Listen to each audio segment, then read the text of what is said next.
नमस्कार दोस्तों, स्वागत है आपका आज की वीडियो में। आज हम बायोलॉजी की क्लास 11th के चैप्टर 2 को डिस्कस करने वाले हैं, जिसका नाम है बायोलॉजिकल क्लासिफिकेशन।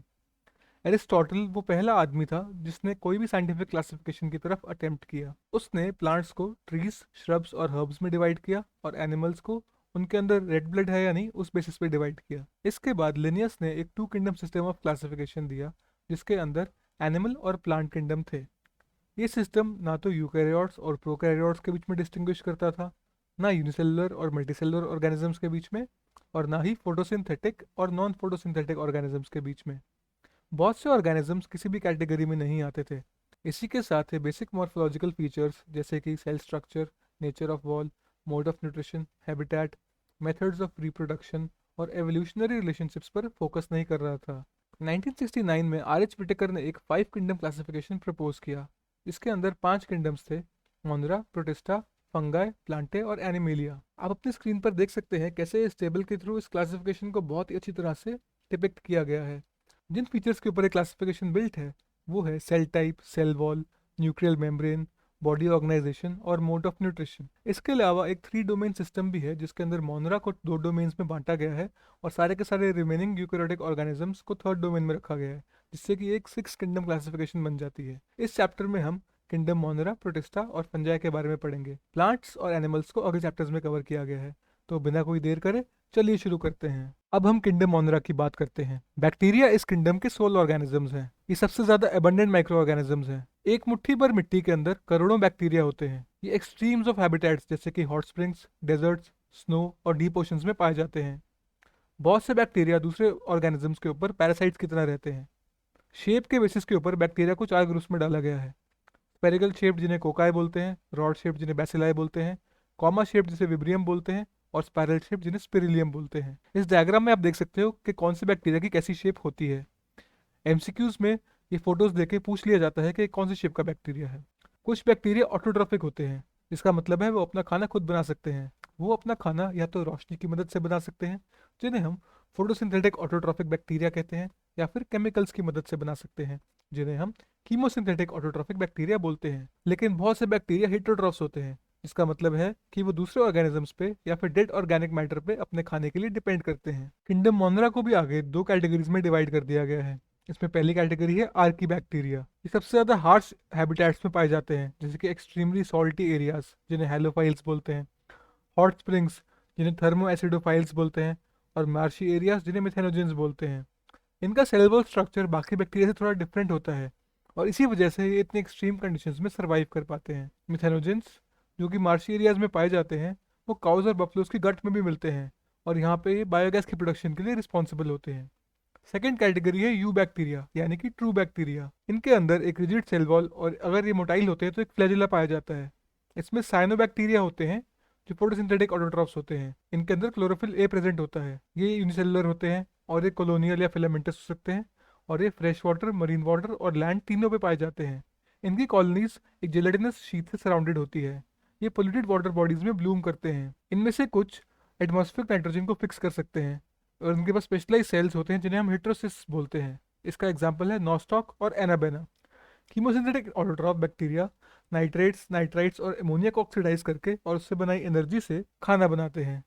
ये बैक्टीरिया न्यूट्रिएंट रिसाइकलिंग के लिए, जैसे कि नाइट्रोजन, फास्फोरस, आयरन और सल्फर के लिए बहुत इंपॉर्टेंट है। इसके बाद हम हेटरोट्रॉफिक बैक्टीरिया की बात करेंगे। ये बहुत ज़्यादा इंपॉर्टेंट डीकम्पोजर्स होते हैं। साथ ही साथ ये कुछ और प्रोसेसेस में यूज होते हैं, जैसे कि मिल्क से कर्ड बनाना, एंटीबायोटिक्स बनाना, और लेग्ज्यूम्स की रूट्स के अंदर नाइट्रोजन को फिक्स करना। इनमें से कुछ पैथोजेंस होते हैं, और human beings, crops, farm animals और पेट्स के अंदर डिजीजेस करते हैं। Cholera, typhoid, tetanus, citrus canker कुछ वेल नोन डिजीज हैं जो बैक्टीरिया से होते हैं। बैक्टीरिया यूजुअली बाइनरी फिजन से रिप्रोड्यूस करते हैं, लेकिन अनफेवरेबल कंडीशंस में एसेक्सुअल स्पोर्स बनाते हैं। इसके अलावा बैक्टीरिया में सेक्सुअल रिप्रोडक्शन भी होती है, जहाँ पे एक बैक्टीरिया से दूसरे बैक्टीरिया के अंदर डीएनए ट्रांसफर होता है। माइकोप्लाज्मा ऐसे बैक्टीरिया हैं जिनके अंदर सेल वॉल गायब होती है। ये स्मॉलेस्ट नोन लिविंग ऑर्गेनिजम्स हैं, और ऑक्सीजन के बिना सर्वाइव कर सकते हैं। माइकोप्लाज्मा एनिमल्स और प्लांट्स दोनों में ही पैथोजेनिक होते हैं। अब हम बात करने वाले हैं किंगडम प्रोटिस्टा की। ये सिंगल सेल्ड यूकैरियोट्स होते हैं। इनके अंदर chrysophytes, dinoflagellates, euglenoids, slime moulds और प्रोटोजोअन्स आते हैं। ये प्राइमरीली एक्वेटिक होते हैं। यूकैरियोट्स होने की वजह से इनके पास एक वेल डिफाइंड न्यूक्लियस और मेम्ब्रेन बाउंड ऑर्गेनेलिज होती हैं।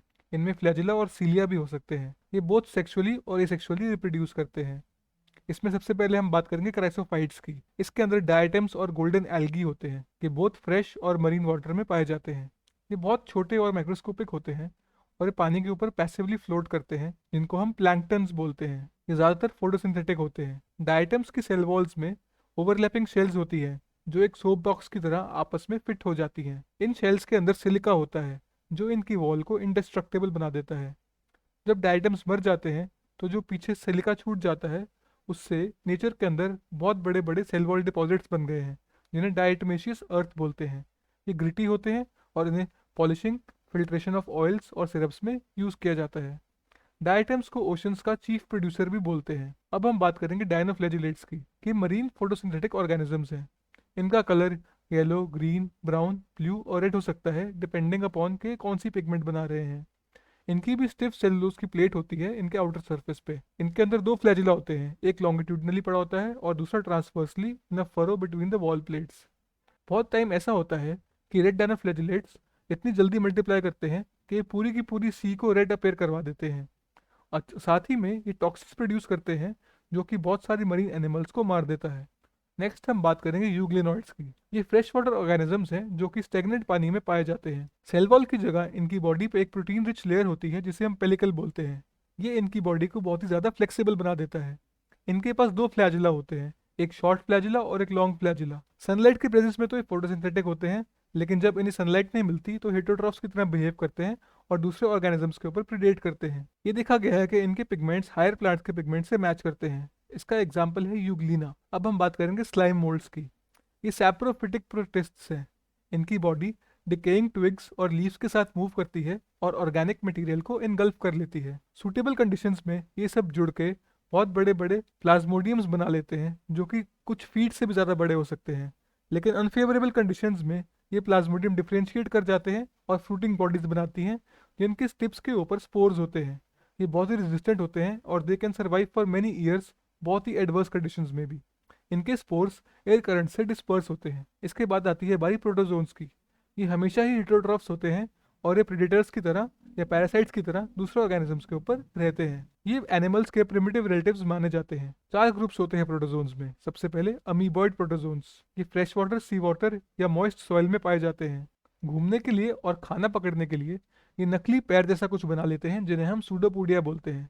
मरीन फॉर्म्स के सरफेस पे सिलिका शेल्स होती हैं। इनका एग्जाम्पल है एंटमीबा।